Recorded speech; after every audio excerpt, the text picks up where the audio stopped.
Welcome to the Nickels and Dimes Finding Financial Freedom podcast. I'm your host, Natalie Kime, and I look forward each and every week to bringing you amazing content that will provide you with a financial education, will support you on your financial journey, and most importantly, help you to find financial freedom. I hope you enjoy today's episode.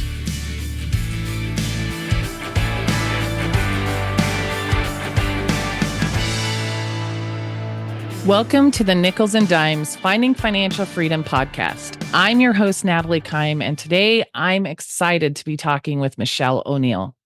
Mischelle is an experienced emotional wellness coach fortified by a rich military and global background. She's a rock for businesswomen navigating the intricate demands of double-duty caregiving for both children and aging family members. Utilizing her expertise in neurocognitive and behavioral therapies, as well as neuro-linguistic programming, along with real-world wisdom, Mischelle provides targeted strategies for stress relief, balance, and emotional resilience. Committed to eradicating limiting beliefs and fears like guilt, failure, and time constraints, her mission is to usher clients towards peace, joy, and meaningful connections. Her coaching is steeped in emotional wellness and mindfulness. She specializes in personalized boundary strategies and guilt-free self-care, catering to individual yearnings of self-awareness and revitalization. More than just a stress relief guide, Mischelle serves as a compass for holistic well-being. With heartfelt empathy, she enables mindset transformations, encourages growth, and helps align life goals. It's not just about survival, it's about flourishing amid life's complexities. By emphasizing emotional wellness, Mischelle has become an indispensable guide for those seeking life clarity and equilibrium, especially in today's fast-paced world. Mischelle, I am so blessed and excited to have you here on the show today. So thank you for spending some time with me. Oh, I am excited to be here. And who is that girl you're talking about? No, I'm just kidding. I know it's always interesting when we hear all of our accomplishments or accolades to just think, that's me. I've done all that. Yeah, but yes, exactly. You have. And I think it's important that gets recognized, that we're reminded in moments like this of who we are and what we bring to the table. It's the foundation of everything that we do and where we are today. So I appreciate you sharing all that with me so I could remind you this morning of everything you've accomplished that's led you here. Well, thank you. And it's all about the people. It really, all of that stuff, all it does is help me help someone else. So, whatever it takes. And I'm continually learning. I know, like you, I'm growth oriented. So I love continual learning to help others. Yes, absolutely. And Mischelle, we got connected from a good friend of both of ours, Julie DeLuca Collins, who Yes. So shout out to Julie. But I am a caretaker. My listeners know I talk about it all the time. I'm a caretaker for my elderly parents in home. And when Julie met you and learned about what you do to support people in my role, not with the caretaking piece necessarily, the hands-on piece, but in taking care of themselves throughout that and all of the other challenges that business women that we have thrown at us when, life is life. Life's gonna life, I like to say, right? So you help us balance that out and you help us kind of remember to focus on ourselves and keep our own cups full. And that's why I'm so excited to have you here today so we can dive a little bit more into the work you do and how you help women to make sure that they don't lose sight of themselves. Oh, I am totally thrilled to be here because I like to think of myself as the exercises that we learned as kid. And unfortunately, we're having to do exercises like this in our world today, but that stop, drop, and roll is learning the activities that you need to do by rote without thinking in times of emergency, in times when things happen. And the role of caregiving is, it's not so much a chaos. That's one of the things I talk to people about is, we think chaos, and it's not the chaos that throws us off. It's the unpredictability. It's the Yes. fact of never knowing what's going to slap us in the face as we turn the next corner, or Yes. just when we think we have it or we got a handle on it, something changes. Yeah. Yeah. And it's navigating those things and not getting lost in the unexpected, or paralyzed. I think even more so, Yes. not getting paralyzed by that by the unexpected, because so many times it can stop us in our tracks, and we start to lose focus on all different areas of importance for ourselves and the people that we're taking care of in our And lives. and that's where that stop, drop, and roll in the caregiving comes. That's where I come in. That's why in emotional resilience and self-care together are so important in our navigating this role. Because one of the things I say is being prepared for the unexpected, and you can never be totally prepared, and it Yeah. will in most instances get worse, but having those practices in place will allow you to fall back on them when you need them. Yeah, absolutely. That's a really good point. Well, before we jump in too far, I'm going to ask you my icebreaker question, which is, if you could be any superhero, who would you be and why? Okay, so I'm going to be a little bipolar on this one, and I'm going to say two: Mighty Mouse and Wonder Woman. So, Okay. so um, my family calls me Mighty Mouse because I'm already always willing to just jump in, here she comes to save the day. I And loved that cartoon. and so I'm always trying to jump in and take care. And we as caregivers, that's what we do. We just want to jump in and take care and, relieve everybody's pain or suffering. Mhm. And I've had to learn to, as Wonder Woman would say, lasso that in, ring it in, um, because I can't save the day all the time. I can't Yeah. be everything to everybody. And I have to remind myself, regardless of what people call me, I am not Mighty Mouse. You know, I'm Yeah. small, but I'm not Mighty Mouse. So that's why I like Mighty Mouse, because it's that um, idea of who I would like to be, even though it's not realistic. And so it reminds me what I want to do is not a realistic thing in life. He's a cartoon, and I don't want to be a cartoon. Yeah. The other thing is Wonder Woman, because she always reigns in the truth. I loved, even though she would fight back, there was a calmness to her, um, an assessment of what's going on before she reacted. She never just threw the lasso out. She would um, look at the situation, and then she would take the best course of action. And her thing Yes. was always about seeking the truth, and making people own up to the realities in their life. And so that's what I loved about Wonder Woman. So those are my two people. Perfect. Perfect. And I can see both of those things in you for sure.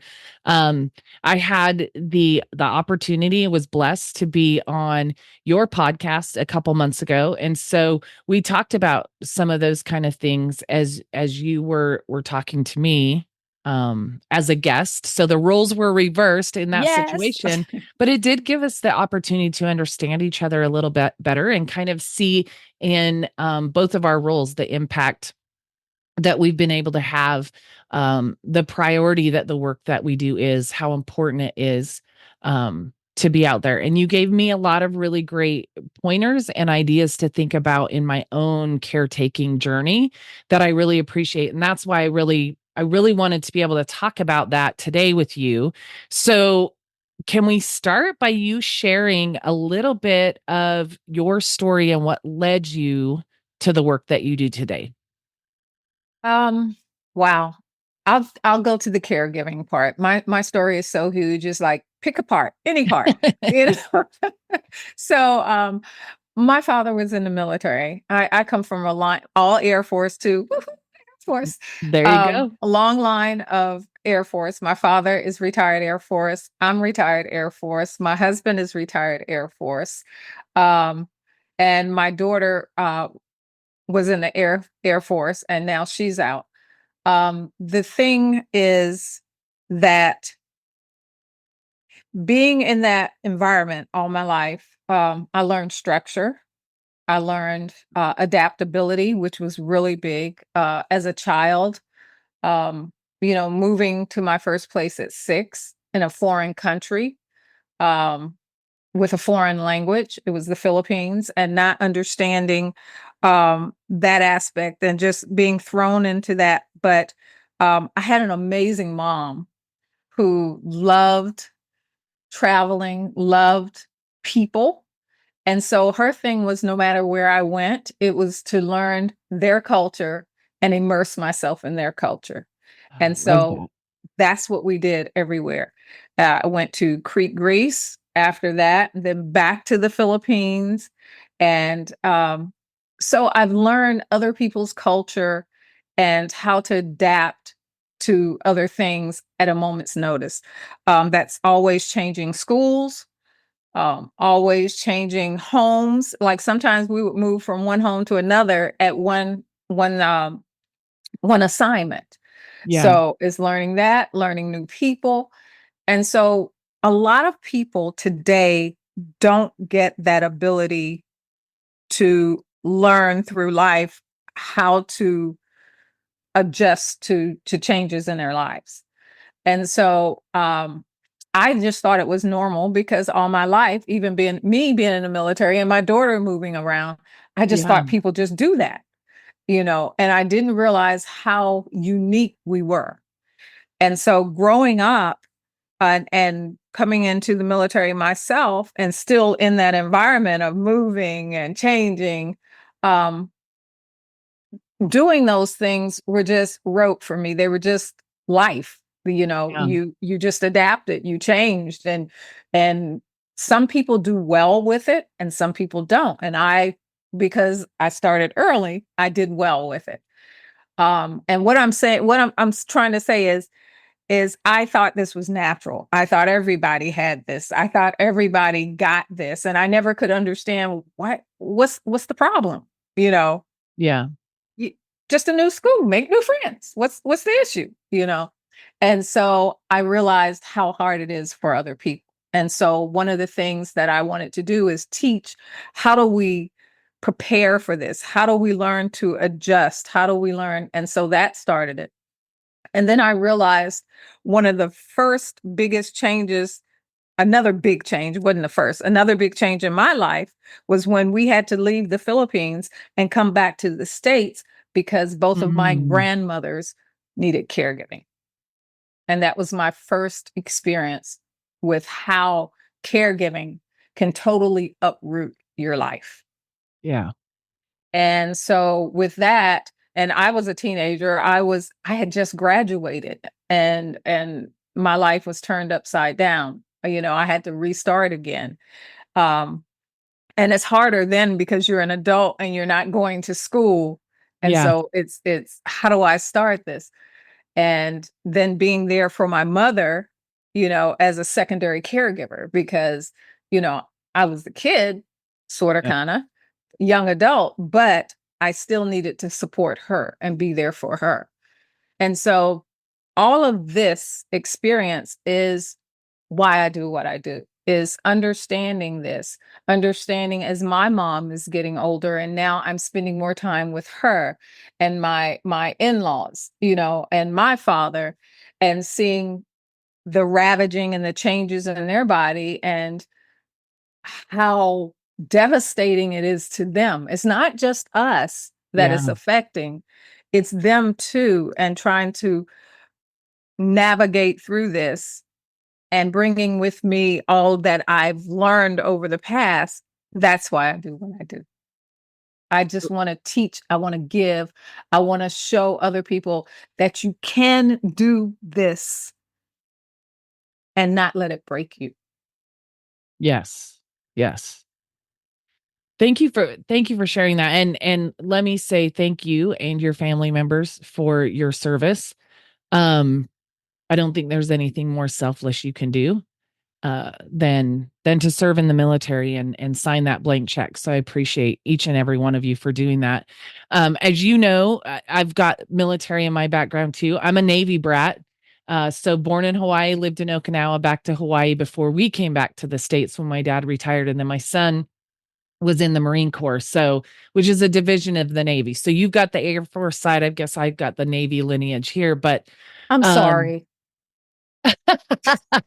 I'm just teasing y'all. Just no, I love that. I look, I was around this weekend, a couple of the ladies at the retreat. I was at a retreat this week focused on self-care. I was telling Michelle before we started to record, and a couple of them are in different branches of the military. So there was a little joking going on, and I hear that with some of my business partners, even that have been in different branches, and my son and his friends. So that was a good one. But I always like to kind of get the background of who people are and what led them to the work they do, because it usually ties in so well.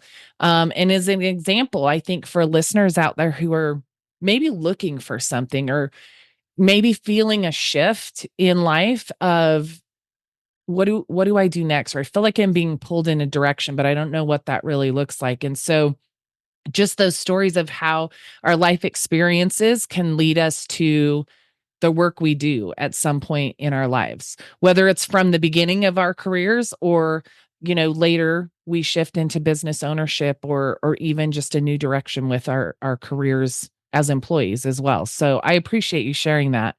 Um, I want to jump into couple of the things I know you can speak very well to. But can you share the insights on building resilience in those times of uncertainty when life slaps us in the face? Like you said, and drawing from your military background, your coaching experience, just share some of that with us. one of the things, resilience is all about facing uncertainties with the ability to adapt and stay grounded. And that's really key. Stay grounded. Yes. And from my military experience, I learned to focus on what I can control and create a plan of action. Now, here's the key. It's not just one plan of action. There's a plan A, B, and C. Yes. It's the military taught me is you look at your surroundings, you look at what's going on, and you even imagine in your mind, if this happened, I can do this. If this happens, well, I can probably shift here.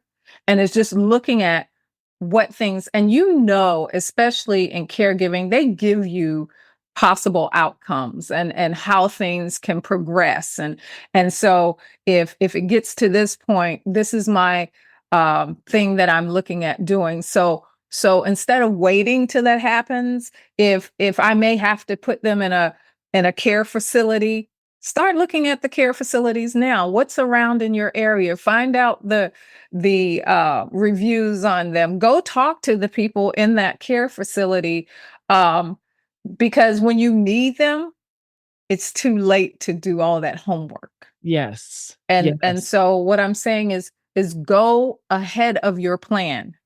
If they go into the hospital, what does their insurance provide? What do my finances look like? What if I have to start pay? What things can I give up? What if I have to stop working? What if the kids all these what ifs?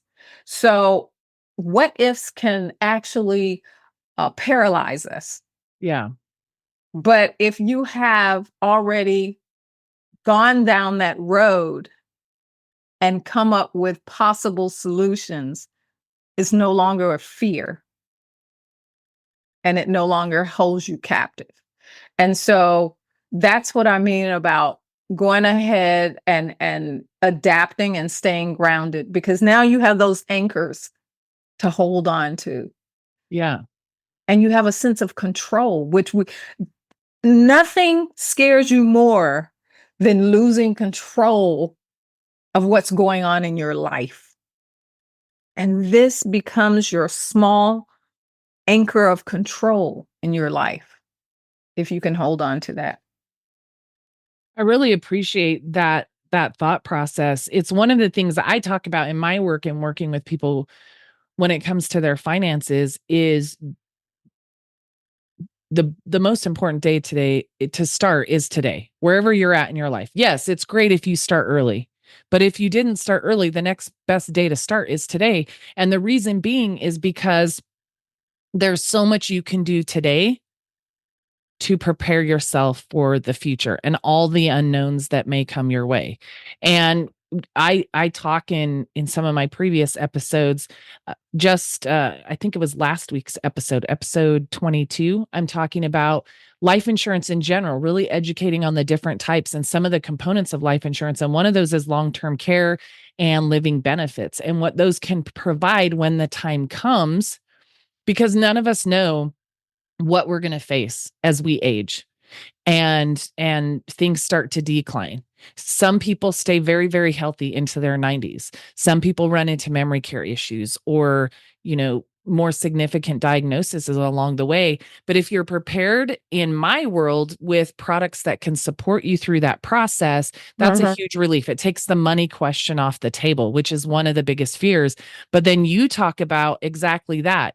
What are the next steps? And I know for me, those are conversations my brother and I, and even my dad have had in regards to my mom. And then my dad down the line, even though he's still a lot more active and capable than mom is. And it's okay. Here's where we're at today. I'm able to, for the most part, provide everything they need. We've brought in home health to help with some exercising things, getting a routine in, helping my dad and I to understand how to best communicate with my mom and get her to do the things we want her to do instead of just bossing her around, because then she gets mad. She actually said to me last week, "Stop treating me like a child." I Um, know. and so, it's easy to fall into that when you're the caregiver. And I realize, oh my goodness, I am kind of treating her like a child. And it's something she wanted 2 desserts and I wasn't going to give her 2 desserts.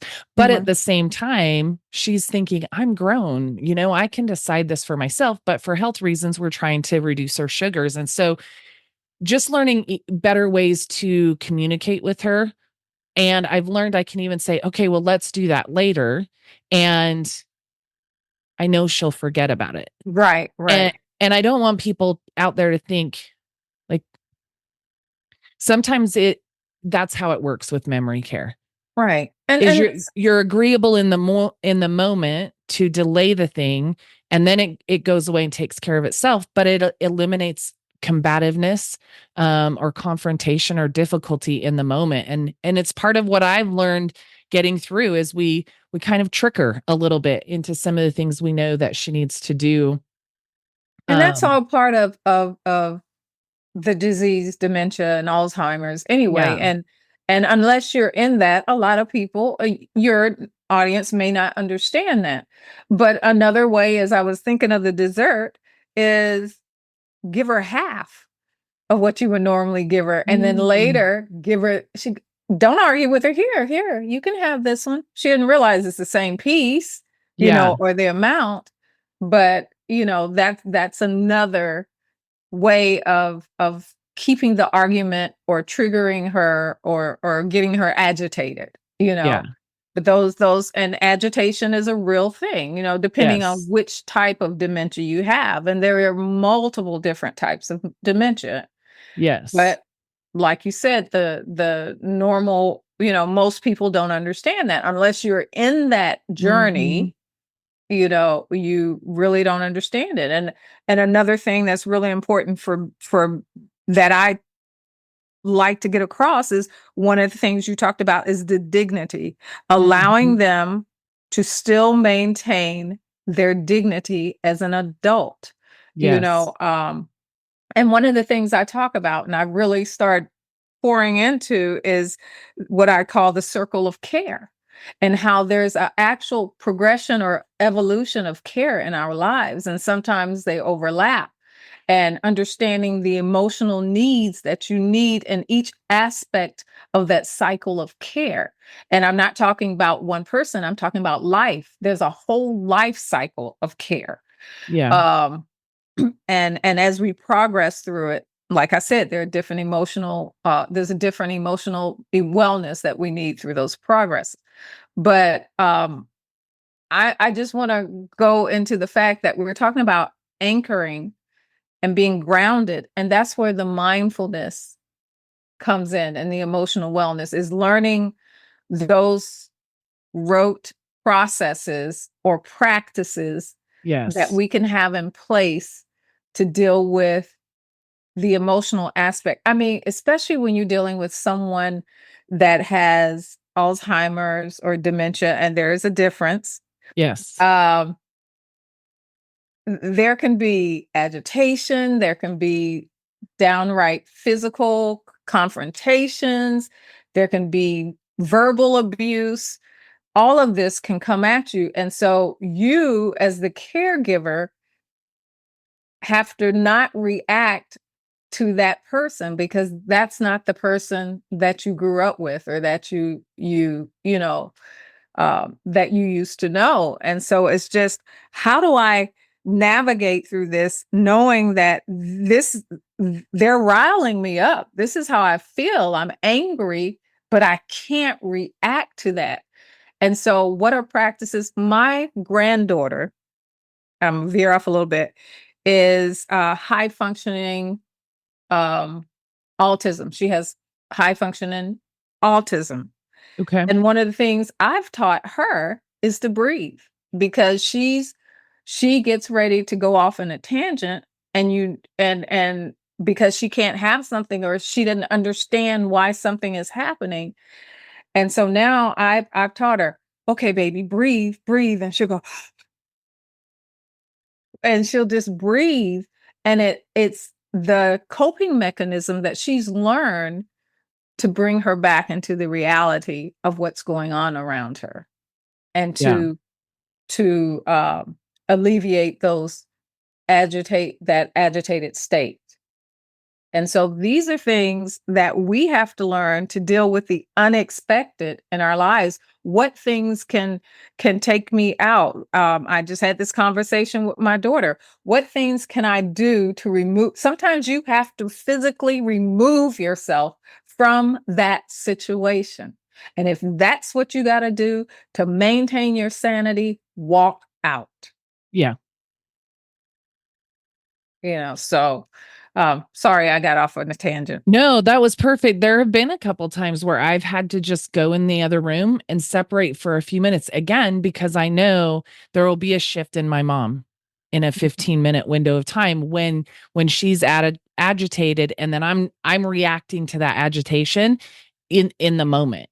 And those are the things where you said along the way we get slapped in the face, and it's like in that exact moment, the one thing I'm learning, and I'm still not perfect at it, is to just step away, because my brain, I'm trying to react to her. So my brain isn't processing, okay, what's the next best thing I could do here? There's too much happening in the moment for that. So step away for a few minutes and then come back to it. And I want to circle back to where you were talking about having your plan A, plan B, plan C. And I'd mentioned, our plan A is my parents are here with me.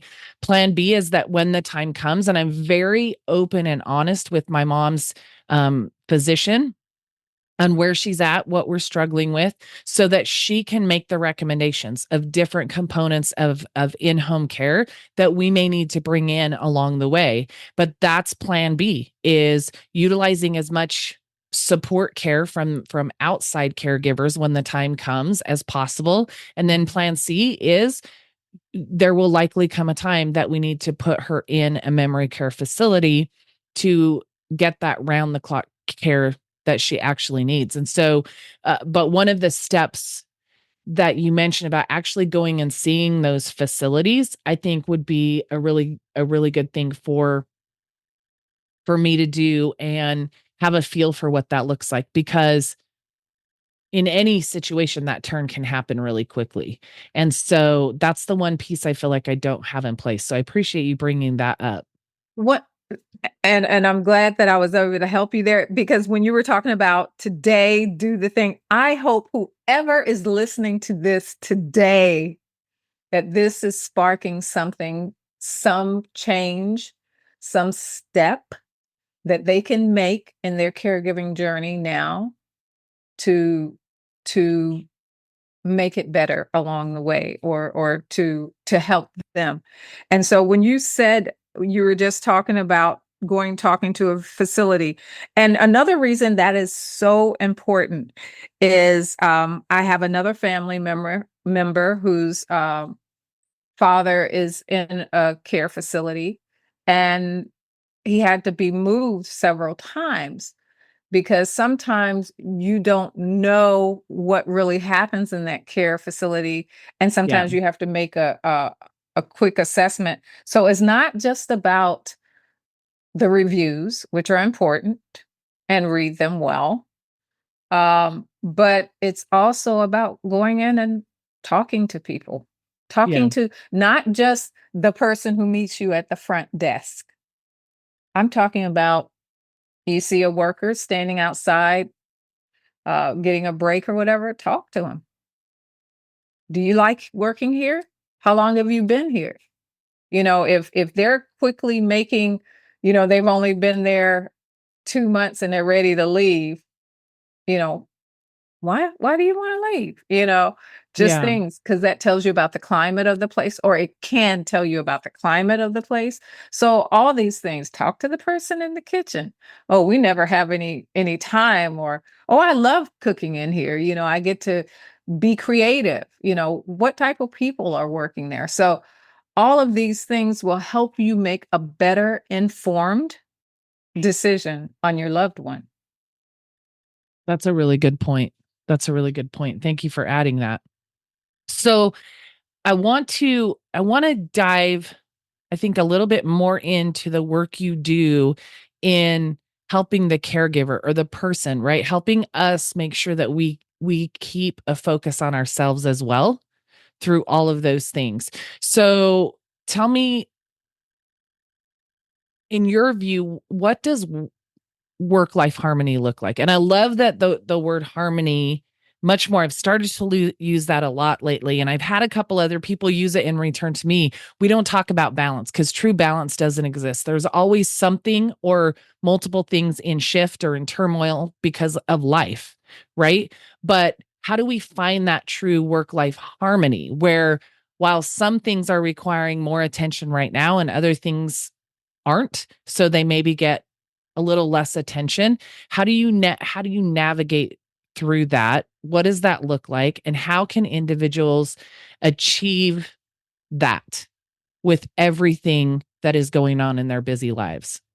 Okay.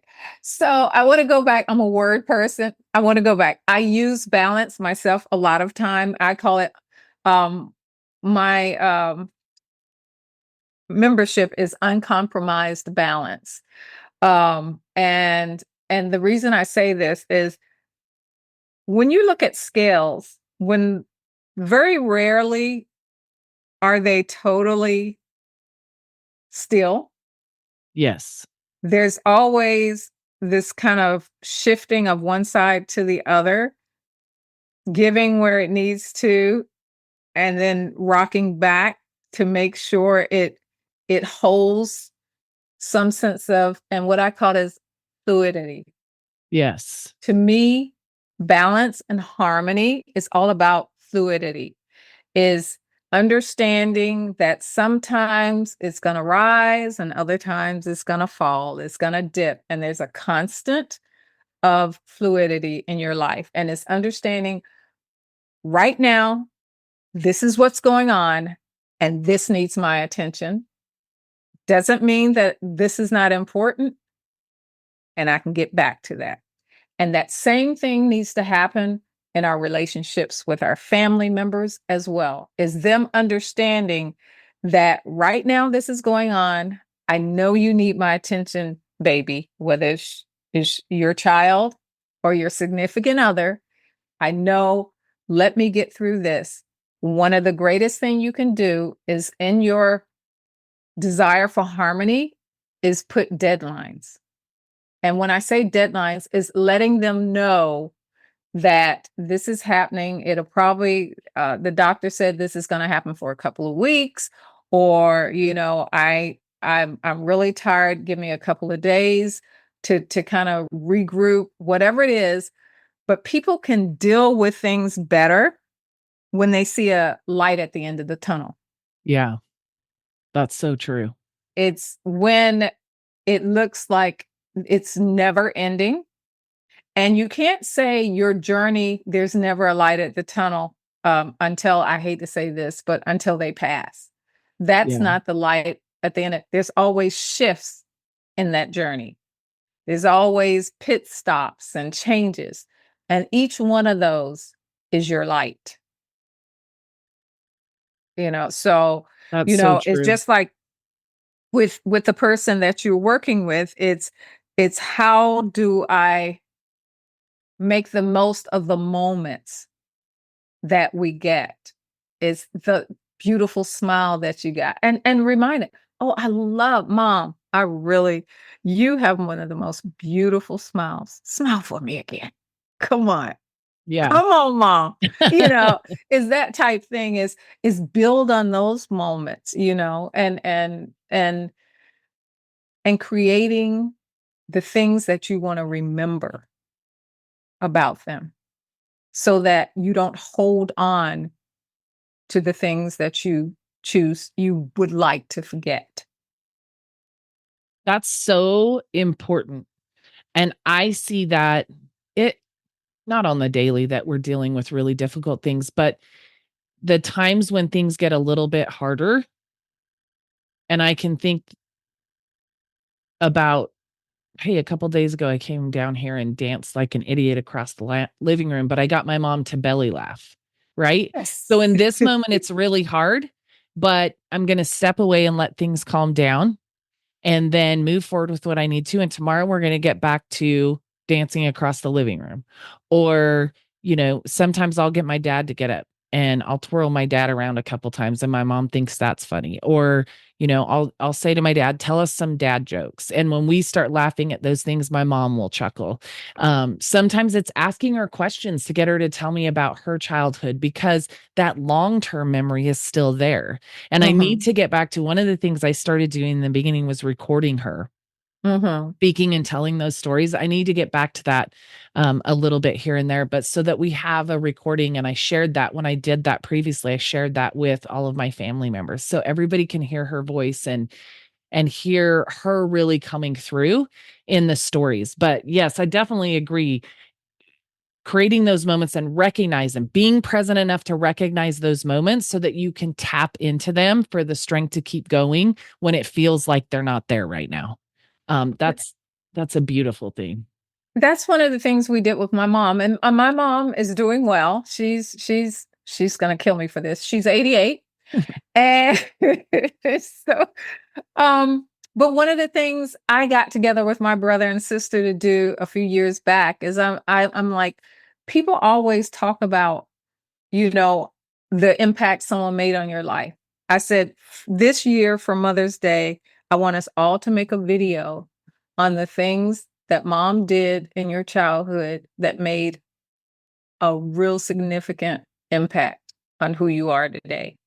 And we did that. And I put it together. And on Mother's Day, we played that for my Mm, mom. And, I wanted her to know that all the times that you think, are they getting it? I wanted her to know that the little things you did, the things you did created this person that you love now. And I wanted you to know the impact you had on our lives. And so just doing simple things like that, to remind them of their significance, to remind them of their goodness. I'm not yeah. saying they're perfect. I'm not saying, uh, my mom never made mistakes, or she didn't do, I mean, parents can do damaging things too, Yeah. but it's what we choose to focus on. And we have to do that. One of the things back about the harmony is you need to give yourself permission to focus on what matters most at the moment. Yeah. And sometimes it's these moments that we just talked about, dancing like no one's watching, you know, being the fool for the person we love. And sometimes it's back to the normal day to day, but you can also involve them in those things. Mom, can you put this in the bowl for me? Come on, we're going to cook this together. Yeah. And you I'm gonna cut it, you put it in the bowl for me, okay? Or can you fill this up with water? But so many times, and this is one thing my mom did because we were away so much, and we were our whole life, is she made sure we as kids were part of whatever was going on, so look for places that you can make whoever in your life a part of what you're doing. Just don't go and cook, just don't go and clean out the garage. But cleaning out the garage can be a party cookout if you need to. You clean Yeah. out the garage and you eat the hamburger and the hot dogs as you go along, and that's happening. The music is blaring, but make moments in the ordinary mundaneness of life. That's a really beautiful suggestion, because I think we're talking a lot about caretaking because that's my world, right? Uh-huh. But as parents, life can get mundane and you feel like I run them to school, I pick them up, I run them to practice, I this, that.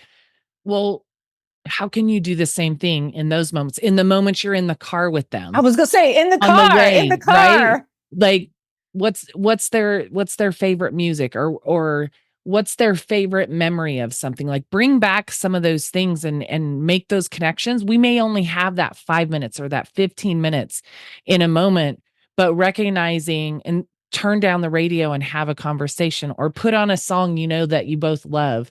I And know. sing it to the top of your lungs. Yes, yes. And I've had a couple of instances when my son was serving overseas.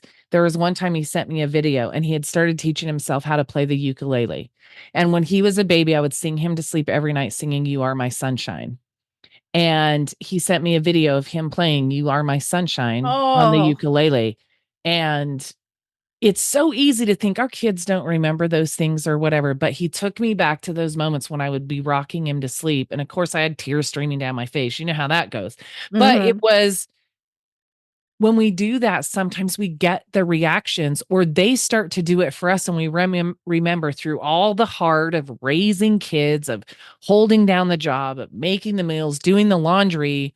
There are these beautiful little windows that pop open because we took the time to establish that, and then it's in them. And, one of the things at the retreat I just got back from that we do is, um, we submit the emails of some people that are close to us in our lives, and they send out some questions that they ask them and they respond in a letter. And then there's a point in the retreat where we take our letters and we sit alone and we read what people who are important in our lives have said about us. And it's that reminder. We get so lost in the day-to-day and life throwing things, curveballs every which way, that sometimes we forget to stop and see who we really are. And so it's a moment where we get to see ourselves through somebody else's eyes. And for me, it's always a reminder that a lot of the areas I feel like I'm leaving by the wayside, or I'm not giving enough attention in my own growth for myself, that other people are telling me, you're doing this, you're doing that. And so I may not be doing it in big, audacious ways. And so sometimes through the daily life, I don't even realize it's there. But to have somebody, to be able to see yourself through somebody else's eyes, at times is such a beautiful thing, to remind you who you are and how they see you. It can shift so much the way that you see yourself. And I know that that's part of the work you do, is to remind people to stay grounded in self, to give themselves times and opportunities to make sure that they're filled up so they can step into those different roles of caregiving or support that they have more full. Exactly. So let me ask you, can you share a personal challenge you've overcome and how it helps shape your approach to coaching with your clients? Wow. Again, picking and choosing. Um, for for me, being a woman in the military, and I had to fight no matter what job it was to, and that's life. Being a woman in life, we have to fight for um, getting the same recognition as that male counterpart that is there with us. Um, I could have let it sour me, or I could rise above it. My biggest way of getting through this is to emotionally determine where my control is. It's always about where's your control. Yes. And the greatest gift you can give yourself is not letting anyone else have control over your reactions and actions. And so the one thing that I had control over is my reaction and what I did with that reaction and how I cared. So um, that's one of the things that I think is so important with my audience is choosing. Like you said with your mother, is choosing, do I react to her actions, or do I have the time to pull myself back and reflect on what's really going on? Because when we reflect, what we're doing is we remove ourselves from the situation and we're looking at it from the outside. And Yep. we're able to better um, look at that situation. There was a word I was looking for, but we're better to assess what's going on around us. Yeah. And that's one of the things I learned to do really well is to remove myself, back up, and look at what's really happening. And that means to that person who's talking to you, to your kids, if they're screaming at you, is it you or is it something going on in their lives? What's really happening here? Yeah. And it's not allowing that emotion to overtake you. That's a really good reminder, that discernment. I I often will find myself thinking, am I going to fall on this sword? Is this the hill I want to die on? Because we're going to run into something that's going to require more of my attention, more of my hands on, more whatever it is. But is mom wanting a second dessert? The sword I want to fall on? And I appreciate your suggestion with that. That's actually a really smart way to approach that I'm going to implement. But it's exactly that. Is this the moment I need to step back and see what this really is to decide the reaction I'm going to take? Because that's what I have control of. Or are there bigger things that my focus needs to be on besides this? And there are the times we have to step into that place. We definitely have to address things that come up. But I appreciate that reminder to just step back and look at the big picture One before you act. one of the greatest lessons I learned, and with my husband, and I'm really keen on being right, or I used to be in the past. It's like I feel if that. if I'm right, you're gonna know I'm right, and everybody else gonna know I'm right, Yep. and you're Yep. gonna tell me you're right. So, but that was who I was. Um, and one of the things, one time I blew up about something, and I was sitting there on the bed, and the words came to me so clear. Is it worth it? Mhm. Is your being right worth this relationship? and moving forward. And those few words are what I use almost every time that I have to get out of myself. I ask myself, is it worth it? Is being right, is being seen a certain way, whatever it is my being right or my being whatever that important to the detriment of someone else or something else that's most important to me? And so that's where most of the times I'll lay my decision. Is it Yeah. worth it? I like to think I've grown in that area myself because I mean, when I said I feel that, I meant it. I really do. For me, does it really matter? Does me being right matter more than they do? Uh-huh. Because if I know I'm right, okay, fine. But does it really matter for me to point it out or to beat them over the head with the fact that I'm right, to make them acknowledge that I'm right? And I think that's an area that I continue to grow for sure. Like you said earlier, none of us are perfect. It's about trying to do our best navigating through whatever life is throwing at us. And I think I definitely know as I've gotten older and as I've matured, there are just so many things that don't matter anymore that oh my gosh, I would go to bat about in the past. I would in my 20s and 30s. I know. But and that reminds me, I just want to touch one more point. You were saying the Yeah. challenge I overcome. The other thing that was important was, like I said, this emotional resilience Yeah. is building that resilience over time about how to emotionally um uh do emotional adulting is what I call it, to be emotionally wise.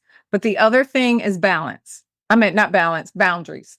Yes. Boundaries are so important. Yes. And we have to be willing to set them, but not only to set them. And I tell parents all the time, but to keep the boundaries that we set. And that's where we fail the most. Is a That lot of is times true. I hear it from my ladies all the time. I set boundaries all the day. But it's like your kid when you tell him, do not interrupt me when I'm on the phone. And he's sitting there or she's sitting there and she goes, Mom, Mom, Mom, Mom. And you say, what? I told you. Well, you just gave in to your boundary that, you know, Yes. you just gave in. And so what are you teaching them? If I bug her enough, she's gonna do what I want her to do. Yep. And so and that's the same thing with those that we care with. There can still be boundaries set. The cake is how you set those boundaries. You find out what will work and you find a way to build those boundaries around the situation that you have. Yeah, I agree. That's a really good one. I'm glad you circled back to that boundaries because there's so many places in our lives that it's sometimes keeping the boundaries can be hard. And so we push them by the wayside. That example that you gave, you know, in our work, and it's really easy to, I'll say as an entrepreneur, you're going along and you want to be available. You want to pick up the phone, you want to respond to the email, you want to reply to the text. And I have, for my own sake, set some boundaries up along um at this time of night. Now, I do have appointments into the evenings and stuff, but set a boundary for this is the cutoff for when I'm going to reply to voicemail messages or text messages or emails. And I am not perfect at it, but it's something that recently I said, I've got to have a cutoff time so I can be present somewhere else. I've got to tell myself, Natalie, it's okay if they get a response within 24 hours so that you can move that to the next business day. And So what also it is important that my clients, the people that I'm working with, have that time to focus on their families and when they're where they're at as well. So it's a a double-sided boundary to not cross that over in their time, their personal time and their lives, but also mostly for myself to make sure So I'm that a that wind down hour or two I get at night with my mom and dad, I'm really present. uh, okay. That's So why I was saying but I want to hit you back. Okay. yeah, yeah, I'm listening to you, and I'm sorry for interrupting, but it's like I gotta jump in here. you're good. You're good. I want to know. Okay, your boundaries sound great, but you're helping everyone else. What boundaries have you set for yourself? What are you doing for yourself? 15 minutes in the morning, a bath in the night. What are you doing? And it doesn't have to Oh be that yeah. type of thing. Yeah. Are you setting hard, non negotiable boundaries to fill your cup? I have not consistently been doing that. The one I can say is my morning routine. I get up every Okay. morning, I brew myself a cup of coffee, I sit down, I do my gratitude journal, I read my scriptures, I have my prayer time. That is my and that's 15, maybe 20 minutes to do all those things, but I reflect on the things I'm grateful for because I'm a huge believer that if I start my day with gratitude, as hard as the Yes. day gets, I can hold on to a thread of that. If the Mm-hmm. day blows up, I can hold on to a thread of that. So I'm huge on starting my day with gratitude. That's the one thing I feel like I'm really consistent at Mm-hmm. throughout the day, or blocking out a couple of hours to go. I'll go through spurts of Mm-hmm. blocking out a couple hours to go meet a girlfriend for lunch or do a brunch, or, just even pick up the phone and have a phone call with a friend. Yes. Those are the things that I'm bringing home from the retreat I was just at, that I Yes. was reminded, okay, I do a little bit, but I don't do enough for what I need. And so, as much as I was there, to pour into other people, I was reminded that there are places I'm not pouring into myself that I should be. And so, setting those boundaries of once a week, I am taking an hour to do this for myself, even if it's read a book or take a nap, Mm-hmm. you know?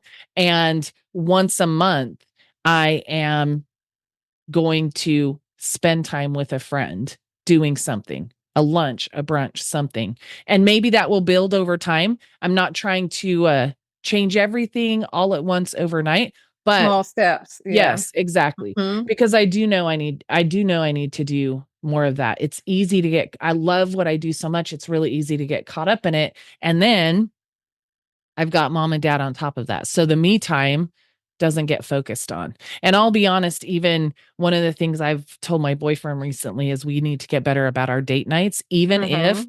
even if it's coming upstairs and playing a card game, or bringing a bottle of wine up and renting a movie off Prime in the media room where we have one-on-one time, but we're still home. So, a couple of areas I definitely need to focus on a little bit better, but I'm glad you brought them up in asking me that question because it's something I want the listeners thinking about. Where in your life are you not providing that for yourself? Because it's so imperative. Because otherwise we're continuing to try and pour out of an empty cup, and that's not sustainable. Exactly. And that's why it made my heart feel good to know that you're doing that. And the other aspect of that is that you said, and I don't know you realize, and why I am creating the membership that I am, is support. But when I talk about support, people go, well, why do we need support? One, that you know that you're not the only one dealing with these similar issues. Yeah. No one's journey is exactly the same. So let me get that right out there, right straight. But we all have similarities and we can speak on those similarities, but it's not just that.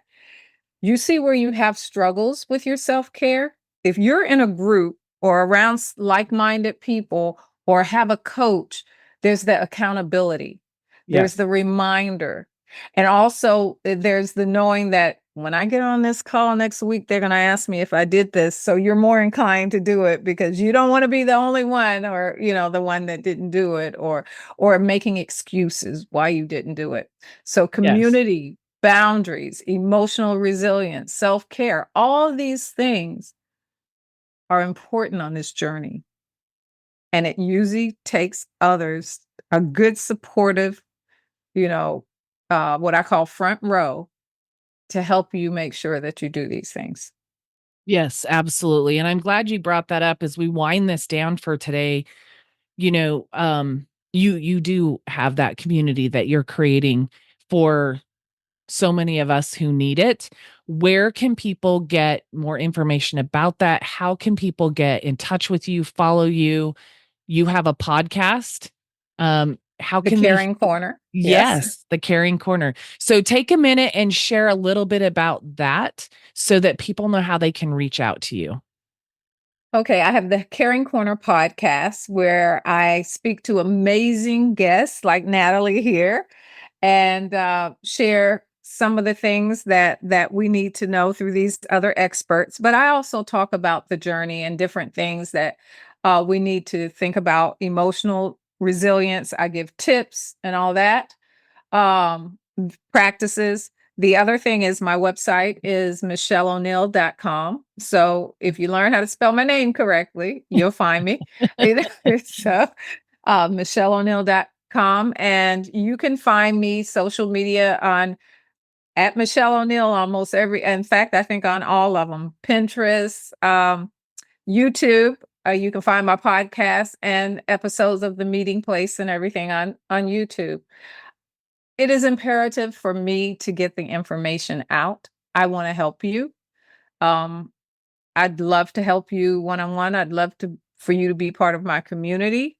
So you can get in touch with me on any of those avenues that I told you. I do have coming up, I'm getting ready to do a mini course, 3 short session mini course. So just contact me and put in there mini course and I'll give you information on that, So I desire for you to stay strong, be resilient, and move forward. That's my hope for everyone that is listening today.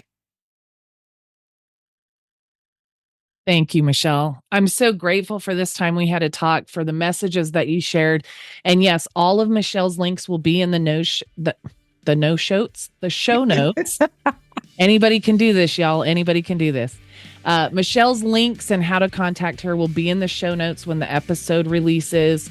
How to get in touch with her, how to find out about that mini course. She does have some things available to help people get started.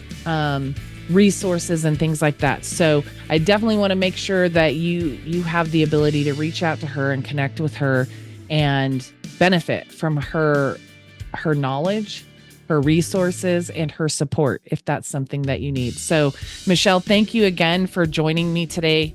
And thank you to the listeners for joining in on Nickels and Dimes. I'm your host, Natalie Kime, and I look forward to continuing to bring you amazing content each week that will educate you, support you, and help you to find financial freedom. I look forward to having you listen each week and learn each week. So until next week, take care and stay safe. Bye-bye. It's an honor.